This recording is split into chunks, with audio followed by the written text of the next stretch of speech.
팔복하면 이제 8가지 복이죠. 그래서 이제 산상순 시작하면서 예수님께서 이제 팔복으로 산상순을 시작하셨습니다. 그렇다 그래서 이 팔복이 우리가 이제 간혹 이 팔복에 관한 구절들을 볼 때 오해하게 되어지는 부분 중에 하나가 뭐냐면, 마치 앞에 나온 내용들이 뒤에 나오는 복의 조건인 것처럼 우리가 좀 인식할 때가 있습니다. 물론 지금은 많은 목사님들이나 또 많은 이제 성도들이 여러 가지 또 자료들도 많고 또 여러 목사님들 또 설교를 들을 수 있는 교회들이 많기 때문에 이제 그 부분에 대한 오해들은 많이 풀려가고 있습니다. 그럼에도 불구하고 우리의 마음에 이제 심정적으로, 우리의 마음에 인간적인 어떤 그런 심정적으로 우리가 늘 어떤 이제 구원이나 하나님의 은혜를 이야기할 때 항상 그 앞에 인간의 어떤 조건을 달기를 좋아합니다. 왜냐하면 그건 우리의 이제 아직까지 온전치 않은 우리의 본성 때문입니다. 그러니까 완전하지 않은 우리의 본성. 구원은 완전하지만 그 구원을 누리는 우리가 아직 완전하지 못함입니다. 그렇기 때문에 우리는 그 속에서 늘 이제 어떤 조건을 내세우고자 하는 경향들이 있거나 아니면 은혜를 받았으면 그 은혜를 갚아야 된다라는 인식으로 우리가 좀 반응하는 경우가 있습니다. 그런 면에서 이제 우리가 신앙생활을 할 때 기독교적인 신앙생활이 무엇인가라고 할 때 생기는 오해들이 거기에 좀 많이 있습니다. 이것은 기독교의 역사 속에서 계속 있어 왔던 문제입니다. 그러니까 여러 가지 논쟁들이 있는데 그 논쟁을 이제 좀 근원적으로 찾아가 보면 거의 대부분 인간의 이제 어떤 그런 조건, 인간의 이제 노력, 또 이런 부분으로 공로, 이런 부분에 대해서 어떻게 우리가 봐야 되는가라는 부분, 또 그 부분에 대해서 여러 가지 논쟁들이 계속적으로 있어 온 것이고 지금도 있고 아마 앞으로도 있을 겁니다. 아마 예수님께서 재림하시는 그때까지 우리는 그런 신앙적인 논쟁을 하게 될 가능성이 높습니다. 그런 면에서 팔복은 그렇게 오해하기에 딱 좋은, 또는 우리가 알고 있다 하더라도 그렇게 보려고 하는 모습 가운데 있는 이제 말씀이기도 하다라는 것입니다. 그래서 실제로 팔복을 먼저 보기 전에 박영서 목사님은 이제 그 전에 그래서 한 4장 12절부터 17절 말씀을 먼저 보십니다. 거기에 특별히 이제 왜 이것을 보냐면, 예수님께서 4장에서 보면 이제 공생애가 본격적으로 시작하는 시작점을 알려주고 있는데, 그 시작점이 언제냐?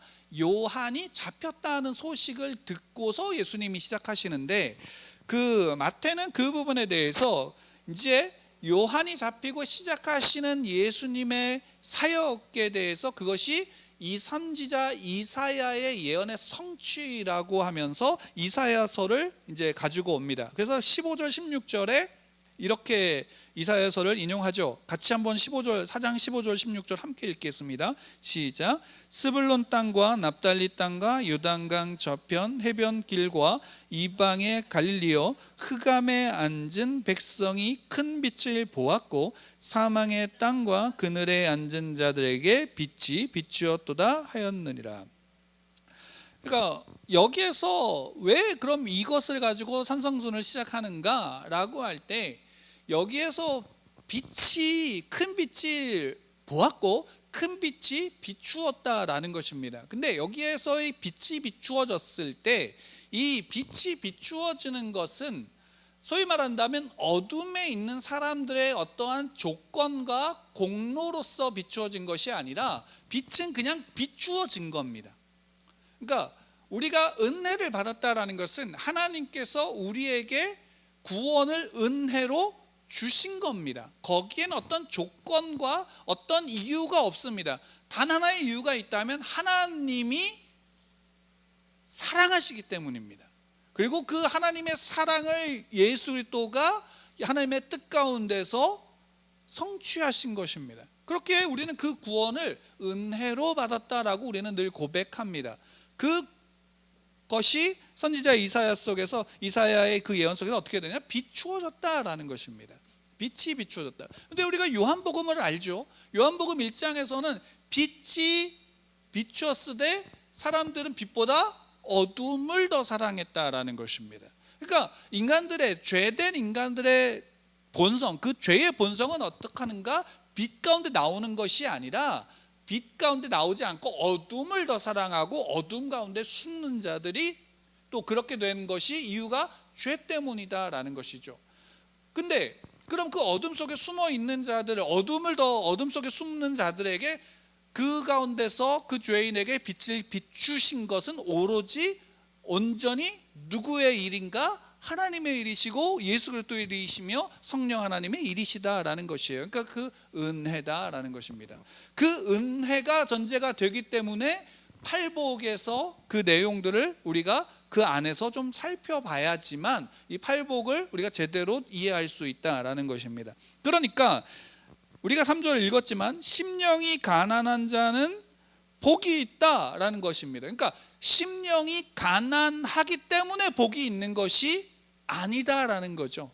그러니까 우리가 복을 받으려면 어떻게 해야 되는가? 심령이 가난해져야 된다라는 차원으로서 이 구절이 쓰여진 것이 아니다라는 겁니다. 물론 심령이 가난하기 때문에 복을 받는다라고도 할 수 있습니다. 근데 그럼 거기엔 전제가 하나 따라야 되겠죠. 어떤 전제일까요? 심령이 가난하게 된 이유가 어디에 있는가라는 거죠. 우리 스스로 우리의 심령이 가난해질 수 있는가라고 한다면 그렇지 못하다라는 거예요. 그럼 우리가 가난해지는 이유를 우리가 좀 생각해 볼 필요가 있죠. 그래서 여기서 우리가 좀 이제 먼저 좀 생각해야 되는 부분은 결국에는 복이라는 것이 무엇인가? 여기서 이야기하는 팔복에서 이야기하는 복이 무엇인가를 우리가 먼저 생각해 봐야 되는 것입니다.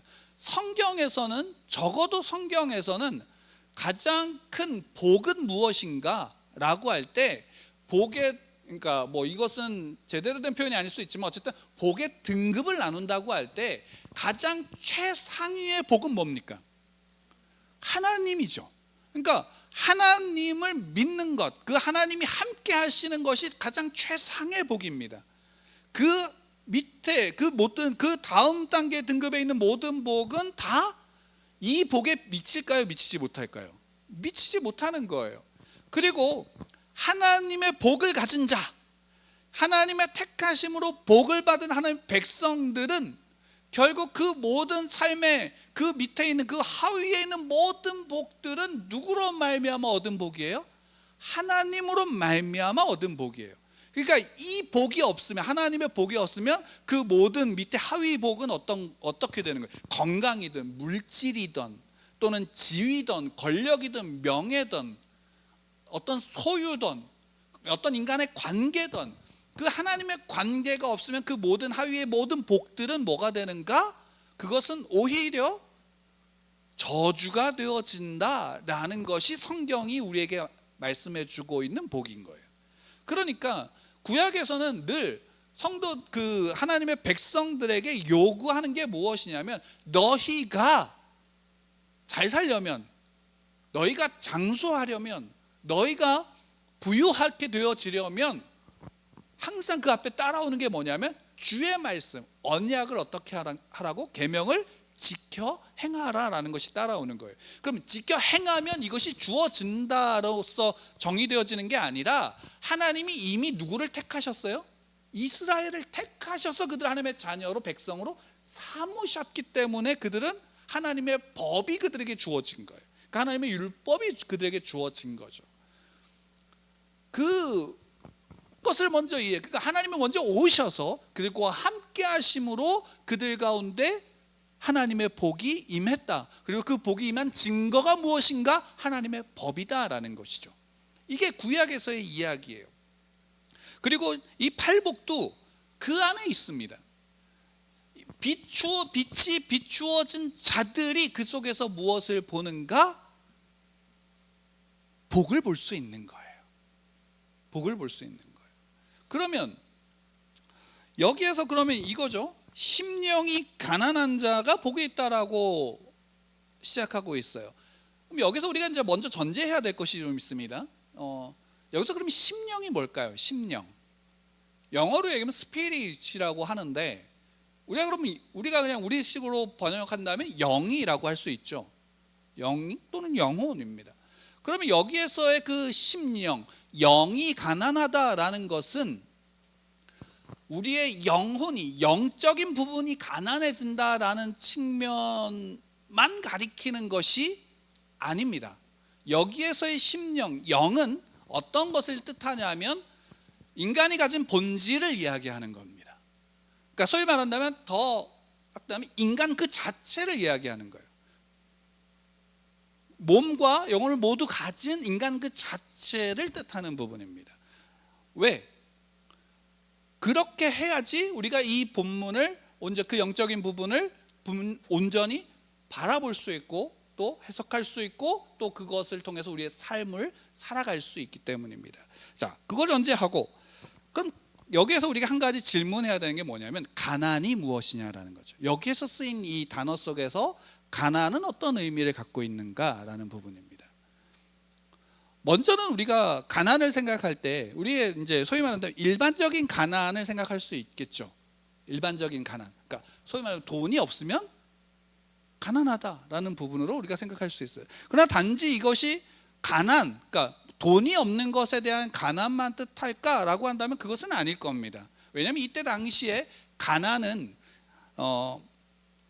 오늘날도 마찬가지로 그렇게 좀 생각하는 분들도 있고, 근데 과거로 갈수록 어떤 부분이 더 심해지냐면 가난은 단순하게 물질적으로 돈이 없다라는 것만 뜻하는 것이 아니라 그것은 조금 더 확대되어진 의미로 건강이 없는 자들 또는 소위 말한다면 그 공동체 안에서 낙인이 찍혀서 추방된 자들, 이런 모든 이들, 그리고 구약 성경을 통해서 본다면 어떤 자들이냐? 부정한 자들, 또 소위 말하는 가난한 자들입니다. 고아와 과부도 어떨까요? 가난한 자들인 거예요. 그러면 여기에서의 심령이 가난하다라는 것은 소위 말한 물질적인 어떠한 가난함을 뜻하는가? 라고 한다면 네, 맞습니다. 왜? 그 가난함을 포함하기 때문에 그 가난함들이 무엇인가? 하나님 앞에서 이때 당시에 많은 특히나 유대인들이 인식했던 것은 뭐냐면 가난은 하나님의 저주다라고 생각했기 때문입니다. 실제적으로 유대인들, 예수님께서 그 젊은 부자를 만났을 때 젊은 부자가 어떻게 해야지 구원을 받습니까? 라고 할 때 예수님이 야, 그 모든 율법 다 지켜. 그러니까 이거 다 지켰어요 라고 말하죠. 그러자 예수님께서 말씀하신 건 뭐냐면 네 재산 한 가지 부족해, 너 재산 다 팔아서 가난한 자들이 나눠주고 나를 따라 라고 예수님이 말씀하시죠. 그러니까 이 사람이 자기가 부자임으로 어떻게 하냐면 고민해서 그냥 슬퍼하며 돌아갔다라고 성경에서는, 복음서에서는 이야기합니다. 이때 예수님께서 말씀하시죠. 부자가 천국에 가는 것이 낙타가 바늘기 들어가는 것보다 어렵다라고, 힘들다라고 말씀하셨어요. 그때 제자들이 말하죠. 이해할 수 없는 거예요. 왜? 부자는 당시의 인식 속에서 부자는 하나님의 복을 받은 자예요.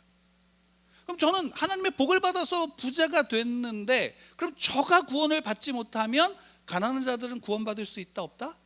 없다고 생각했기 때문이에요.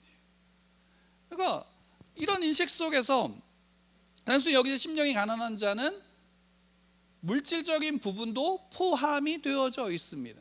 실제로. 그러니까 물질적인 부분이 포함되어져 있어서 가난하다라는 측면은 결국에는 그 삶이, 가난한 자의 가지고 있는 특징이 뭐냐면 오늘날도 그렇죠.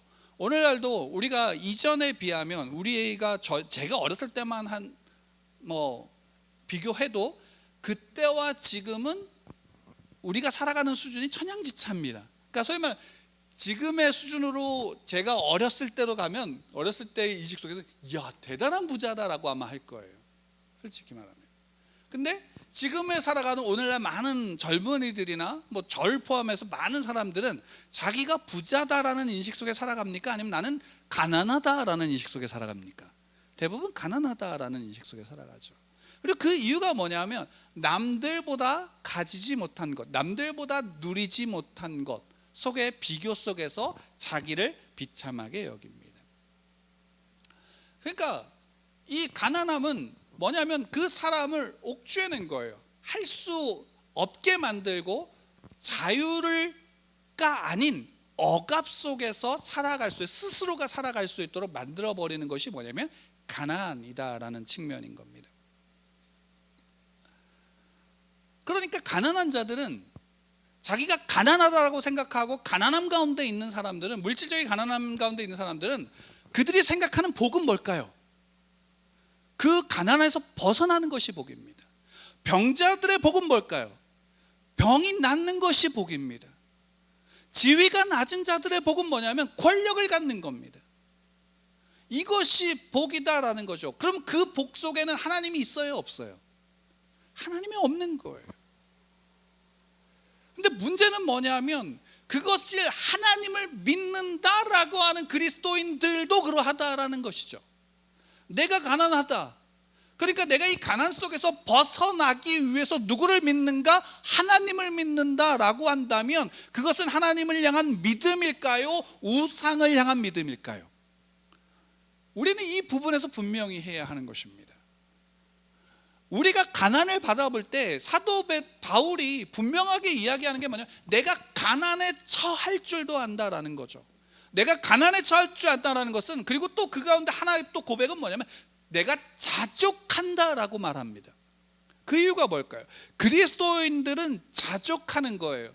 가난하던 부하던 가난과 부와 건강과 명예와 권력들이 그에게 있어서는 자족할 스스로의 만족의 조건이 되지 않는다라는 것을 포함하는 거예요. 베드로도 마찬가지고 사도 요한도 마찬가지예요. 사도 바울도 마찬가지예요. 그들이 쓴 편지와 사도 요한의 계시록을 보게 되어지면 성도들에게 요구하는 것은 뭐냐면 너희가 가난하더라도 그 속에서 뭘 하라고 하냐면 믿음을 지켜라라는 거예요. 실제로 요한계시록에서 보면 황제 숭배로 인해서 모든 경제가 파탄난 그리스도인들의 모습을 보여줘요. 그리고 그 속에서 사도 요한이 성도들에게 요구하는, 당시의 성도들에게 요구하는 것은 그래도 황제에게 숭배하지 마라는 거죠. 짐승에게 절하지 마라는 거예요. 왜요?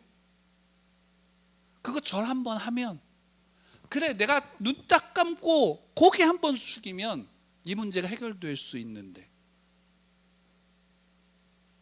내가 죽지 않을 수 있는데,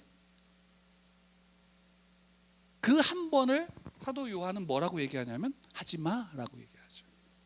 믿음을 지켜라, 순교자의 피를 흘려라 라고 말하고 있는 거예요. 왜? 가난함이 우리의 구원의 조건이거나 가난함이 어떤 우리의 삶의 만족의 조건이 아니기 때문인 거예요. 우리의 모든 것의 조건은 뭐냐면 심령이 가난한 자에게만 주는 하나님의 은혜, 누구를 보는 것인가? 하나님의 빛이 성도들, 그 택한 성도들에게 비추어지고 있기 때문인 겁니다. 그 빛이 성도들에게 비추어지고 있다라는 것이에요. 그러니까 성도들은, 그리스도인들은, 여러분이 이 말을 좀 오해하지 말아주시는 것은, 저는 오늘 말씀의 제목을 가난한 성도라고 지었는데, 우리가 성도들은 무조건 가난해야 된다라는 측면의 가난이 아닙니다.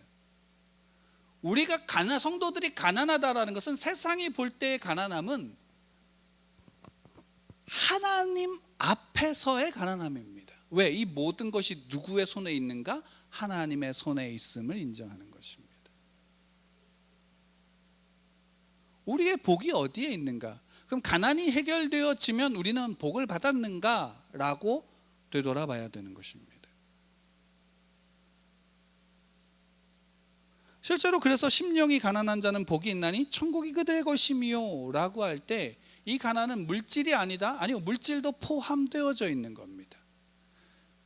우리의 삶 속에서 내가 하나님을 무엇으로, 어떤 분으로 보고 있는가, 어떤 분으로 믿고 있는가가 그 안에 포함되어지기 때문입니다. 두 번째는 이것이 단순하게 그런 물질적인 가난만 뜻하는가라고 한다면 그것은 아닙니다. 이것은 분명히 그 너머의 의미도 있지요. 그래서 우리가 그것을 가장 많이 잘 표현하는 것, 심령이 가난하다라고 할 때 이 가난을 표현하는 이제 용어 중에 하나가 뭐냐면 갈망입니다. 그래서 우리가 이렇게 이야기하죠. 누구를 갈망하는가? 누구를 갈망합니까? 성도들에게 심령이 가난해진다라는 것은 그 성도들의 삶의 심령은 누구를 갈망함으로 나아가야 되는가? 하나님을 갈망해야 한다라는 것입니다. 우리는 그 갈망으로 나아갑니다. 근데 그러기에 앞서 우리가 이제 이 가난하다라는 것을 구약에서는 어떻게 좀 썼는지, 특별히 이제 마태복음에서 이사야 말씀을 좀 많이 이용하니까 이사야서에서는 그것을 어떻게 썼는지를 우리가 좀 한번 살펴볼 필요가 있습니다. 이사야서 61장을 보면 2절에 보면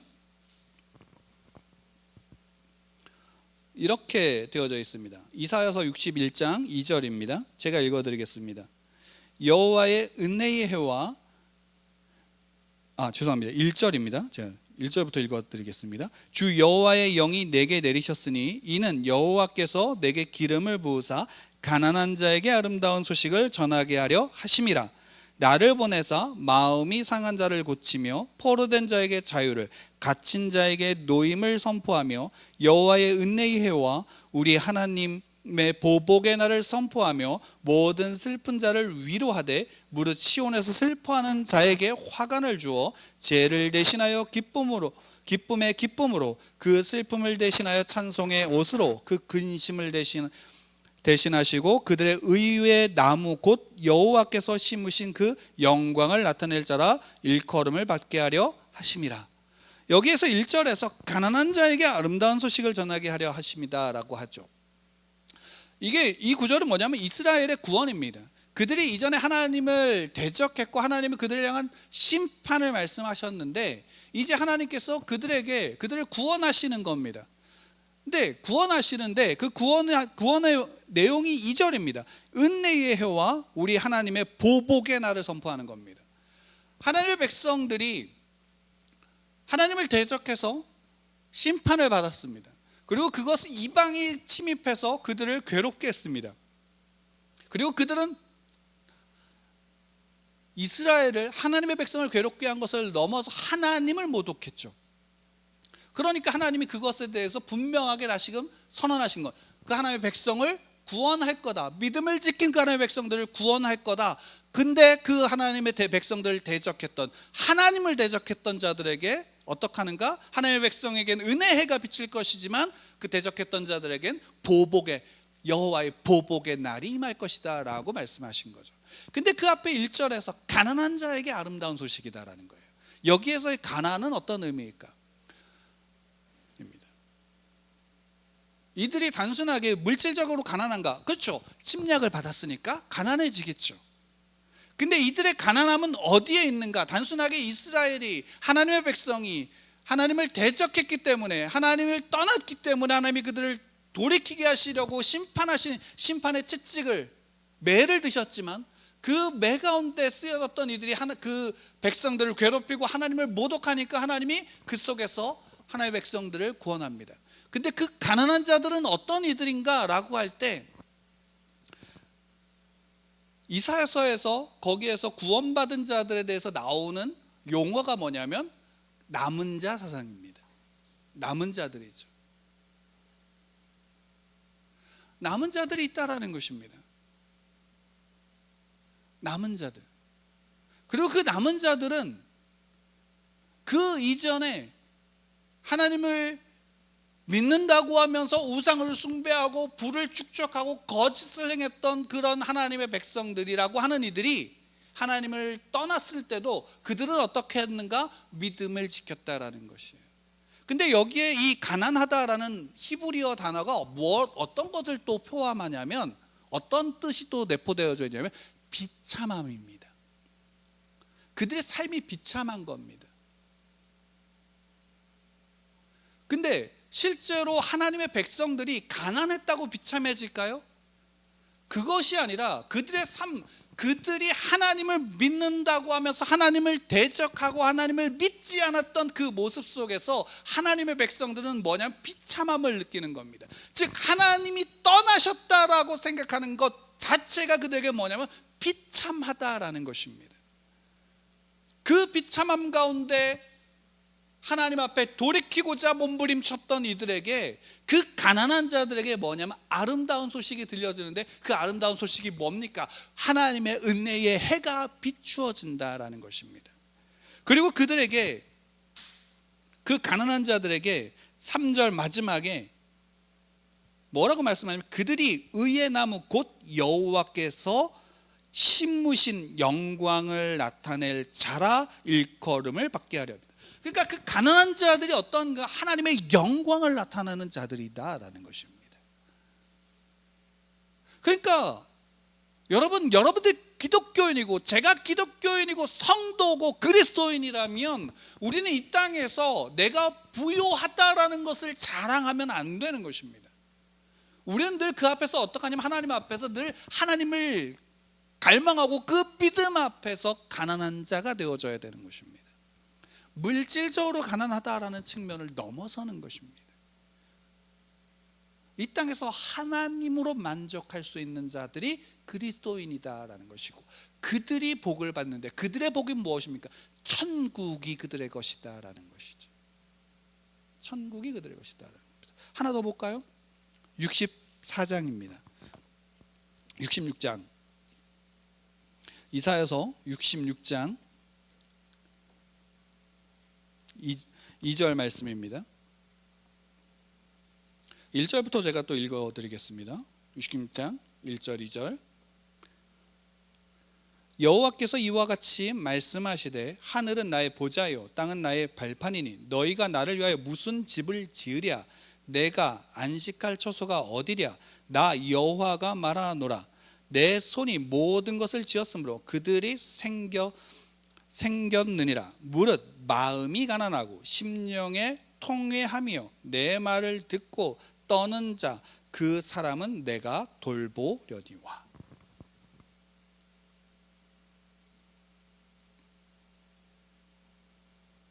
여기서의 가난은 또 마찬가지입니다.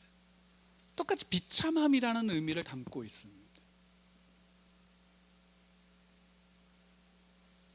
여러분, 우리는 하나님 앞에서 내가 하나님을 믿는 믿음 가운데서 우리의 비참함은 무엇입니까? 우리의 가난함은 무엇입니까? 성경은 우리에게 요구하는 것은 뭐냐면 우리의 심령이 가난한 자는 천국이 그들의 것입니다 라고 예수님께서 팔복에서 선언하고 계십니다. 심령이 가난한 자는 복이 있다. 이 심령이 가난하다라는 것은 결국에는 내가 그것을 인지하는 것이 아니라 빛이 비추어졌기 때문에 인지하는 겁니다. 내가 모든 것을 가졌으나 모든 것이 내게 배설물 받게 되지 못한다라고 고백했던 사도 바울의 고백이 왜 나왔겠습니까? 그의 삶은 하나님 앞에서 가난한 것입니다. 그가 물질이 많던 조건의 문제가 아닙니다. 그의 심령이 어떠하던의 문제가 아닙니다. 그의 삶에 오직 자족할 수 있는 유일한 조건이 하나님이시기 때문이고 예수 그리스도이시기 때문이며 성령 하나님이시기 때문입니다. 그리고 우리 성도들은 가난해야 합니다. 무엇에 대해서 가난하냐면 이 땅에서 더욱더 하나님을 향한 갈망이, 오히려 그 믿음을 지킴으로 말미암아 우리의 삶이 비참함에 거한다면 그것이 하나님의 복 가운데 내가 있음을 인식할 수 있는 것이 그리스도인입니다. 다만 여기서 우리가 알아야 될 것은 무엇일까요? 우리가 분명하게 우리가 알아야 될 것은 뭐냐면 내가 그 비참함의 이유가 내 죄의 문제인지 정말 우리가 믿음을 지키는 것에 대한 문제인지입니다. 요한계시록에서 분명하게 성도들에게 사도 요한이 말씀하고 있는 것은 무엇입니까? 그 환상을 통해서 하나님이 보여주고 계신 것은 무엇입니까? 믿음을 지키라는 것입니다. 믿음을 지키라는 것입니다. 믿음을 지키는 자의 그 가난은 천국이 그들의 것입니다 라는 증거입니다. 물론 우리는 하나님의 나라를 살아가고 있죠. 예수를 나의 구주로 믿고 영접하였기에 우리는 하나님의 자녀가 되어져서 하나님의 나라를 살아가고 있습니다. 예수 그리스도가 십자가에서 죽으신 그 순간에 지성소가 휘장이 찢어짐으로 이제는 우리가 지성소에 직접 들어가서 하나님을 뵐 수 있습니다. 근데 정말 그걸로 만족하고 계십니까? 그 하나로 만족하고 있으십니까? 그거 하나면 내가 모든 것 속에서 가난해질지라도 내가 자족하실 수 있습니까? 우리 대부분은 아직 그런 자리까지 나가지 못했습니다. 그렇기에 우리는 더 하나님에 대해서 하나님을 갈망할 필요가 있는 것입니다. 하나님을 갈망한다라는 것, 우리가 하나님을 갈망하고 하나님 앞에 가난하다라는 것은 여러 가지 의미를 담고 있죠. 적어도 한 가지는 이겁니다. 내가 연약하다라는 것입니다. 내가 모자르다라는 것입니다. 그렇기에 더 구하는 것입니다. 그렇기에 더 찾는 것입니다. 심령이 가난한 자에게는 복이 있습니다. 천국이 그들의 것입니다. 예수님께서 말씀하신 것이고 예수님께서 우리에게 가르쳐 주신 것입니다. 가난함이 무엇인지를 더 묵상해 보시기 바랍니다. 그리고 실제로 여러분들 삶 속에, 우리의 삶 속에서, 성도의 삶 속에서 어쩌면 이 세상의 삶에서는 우리는 가난해야 합니다. 물질적으로 가난해진다라는 말이 아닙니다. 우리의 주어진 그 모든 삶 속에서 하나님을 갈망하는 그 가난함이 우리에게 있어야 하는 것입니다. 그 속에서 하나님 앞에 서는 하나님의 백성들, 남은 자들은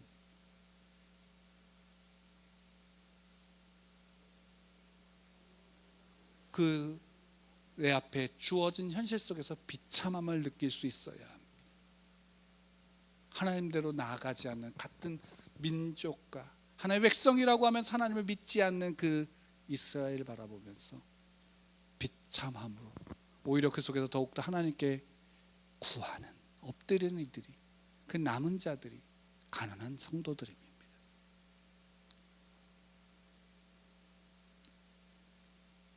우리가 정말 무엇을 향해서, 무엇을 바라고, 무엇을 추구하고 있는지를 볼 필요가 있습니다.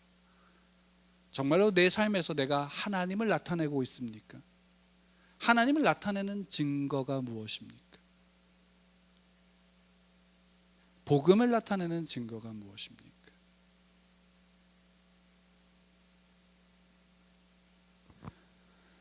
마지막으로 그 13절, 5장, 마태복음 5장 13절 이하에 보면 소금과 빛에 대한 말씀이 나옵니다.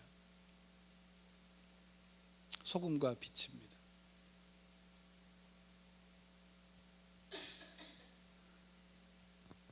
너희는 세상의 소금이니 소금이 만일 그 맛을 잃으면 무엇으로 짜게 하리요? 후에는 아무 쓸데없어 다만 밖에 버려져 사람에게 밟힐 뿐이니라. 너희는 세상의 빛이라. 산 위에 있는 동네가 숨겨지지 못할 것이요 사람이 등불을 켜서 말 아래 두지 아니하고 등경 위에 두나니 이러므로 집안 모든 사람에게 비추느니라. 이같이 너희 빛이 사람 앞에 비치게 하여 그들로 너희 착한 행실을 보고 하늘에 계신 너희 아버지께 영광을 돌리게 하라. 여러분들 세상의 소금입니다. 심령이 가난한 자는 세상의 소금입니다. 천국이 그들의 것인, 천국을 살아가는 그리스도인들은 세상의 빛입니다. 세상 가운데 여러분들이 보여줘야 할 것은 여러분들의 착한 행실입니다. 그리고 그 착한 행실은 무엇입니까? 도덕적이고 윤리적인 착함입니까? 선함입니까? 네, 그것입니다. 다만 그 도덕과 윤리가 어디로부터 나옵니까? 하나님으로부터 나옵니까? 아니면 내가 이렇게 했다라는 것을 나타내는 것으로서 나옵니까? 이 차이입니다. 예수님께서 우리 성도들에게 요구하시는 건 너희 착한 행실을 보고 하늘에 계신 너희 아버지께 영광을 돌리라고 합니다. 세상이 하나님을 보는 것은 여러분들의 착한 행실, 성도들의 착한 행실을 통해서 보는 겁니다. 이것을 잃어버렸다면, 또 이것을 생각하지 않는다면 그리스도인들의 우리의 믿음은 어딘가 수정해야 되는 것입니다. 그렇게 우리는 믿음을 날마다 점검할 필요가 있습니다. 우리의 믿음을 점검하고 우리의 믿음의 본질이 어디에 있는지를 확인해야 합니다. 그 믿음 가운데 살아가는 그것이 구원을 살아가고 있는 그리스도인들입니다. 하늘을 살아가는 그리스도인들입니다. 성도들입니다. 그리고 저와 여러분이 그 자리 가운데 함께 나아가길 원합니다. 그렇기 때문에 그리스도인, 구원받은 자의 은혜는 깊고 기쁨이고 능력이지만 또 한편으로는 성도들의 삶은 곤고한 겁니다. 늘 우리의 삶 속에서 하나님을 구할 수밖에 없는 이유가 여기에 있는 겁니다. 여러분들 삶에 그 천국을 살아가는, 천국이 나의 것임임을 믿고 나아간다면 여러분들의 삶 속에서 더욱더 하나님을 바라고 구하는 그 자리로 나아가는 여러분들 되기를 축원합니다. 우리 함께 같이 기도하겠습니다.